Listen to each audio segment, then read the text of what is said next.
serious note, if you didn't know already, a tornado is a rapidly spinning tube of air that touches both the ground and the clouds above. Tornadoes are sometimes called twisters. Did you know that? Yeah. Most tornadoes have wind speeds of less than 100 miles per hour. I have one. Hold on. But extreme tornadoes can have wind speeds of over 300 miles per hour. Okay, what you got?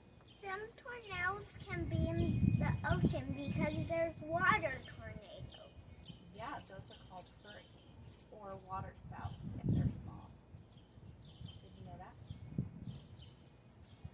The U.S. averages 1,200 tornadoes every year, which is more than any other country. Most tornadoes only travel for a few miles, but extreme tornadoes can travel for over 100 miles. That's a very long distance for a tornado, but it's happened before.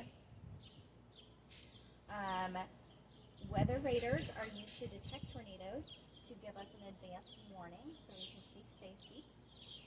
And then some safety tips about tornadoes are basements and other underground areas are safest places to stay during a tornado. Do you have a safety tip? Or in your bathroom. Yes, if you don't have a basement, you'll want to hide somewhere where there are no windows in an interior room of your house. So typically bathrooms are more centralized in the home and they don't have windows.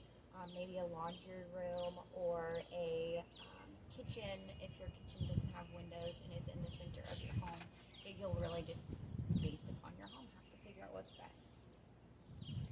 And then stay away from windows. And for added protection, you can get under something sturdy like a table or a workbench, or you can cover yourself with a blanket, sleeping bag, or mattress in extreme situations. So we are going to put a link with some more safety tips for tornadoes, and you can check it out and see if tornadoes are more prevalent in your area. Tornadoes are pretty common here, so we need to make sure we're aware. Alright, well we hope you guys learned something interesting about tornadoes and some tornado safety, and we'll see you next time. Bye.